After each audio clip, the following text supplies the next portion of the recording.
Hi guys! For today's rest video, gagawa kami ng Hawaiian pizza bread. Ito ang mga ingredients: tomato sauce, pineapple, mushroom, ham, bell pepper, at cheese.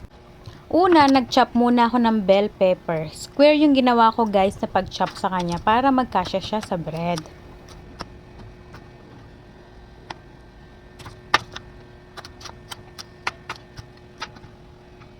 Pagkatapos guys, hiniwa ko yung mushroom kasi malaki siya.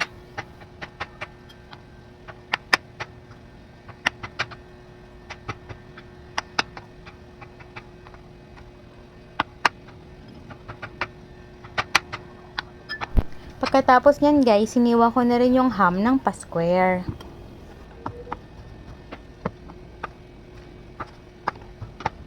Pagkatapos nyan guys, ipiprito ko yung ham para maluto siya.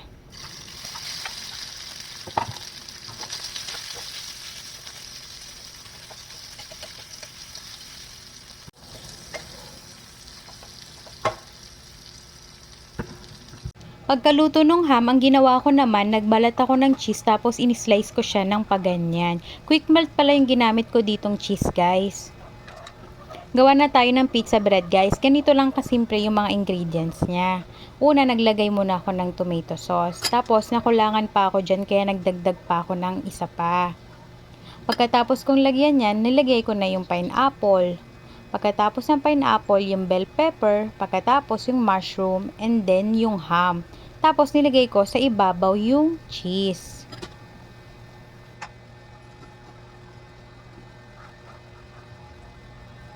Bali, dalawang klaseng luto palang gagawin ko dito guys. Una sa kawali, tapos pangalawa sa microwave. Papakita ko lang sa inyo kung paano siya gawin sa microwave at sa kawali. Ayan, luto na siya. Okay naman yung pagkakaluto dito guys, kaso medyo nasunog lang yung ilalim ng konti.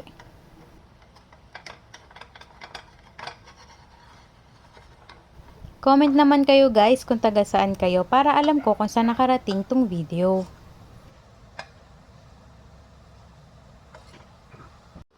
Dito naman tayo sa microwave guys. So, tatlo nilagay ko dyan sa plato. Tapos, niluto ko lang siya ng 2 minutes.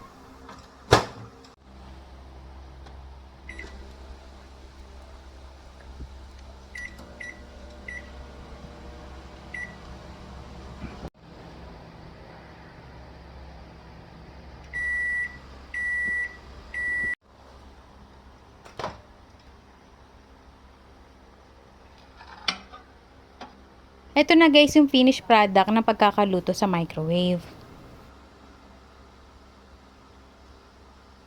Ayan guys, nakagawa na kami ng 4 na pizza bread.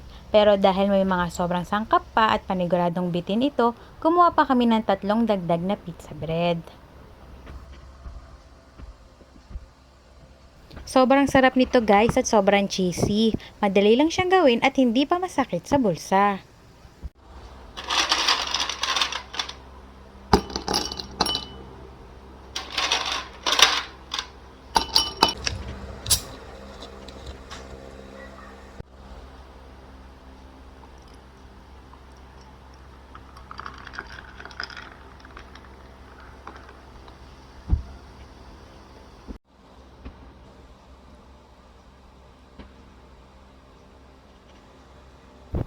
Yun lang guys. Thank you for watching. Follow for more videos. Bye-bye!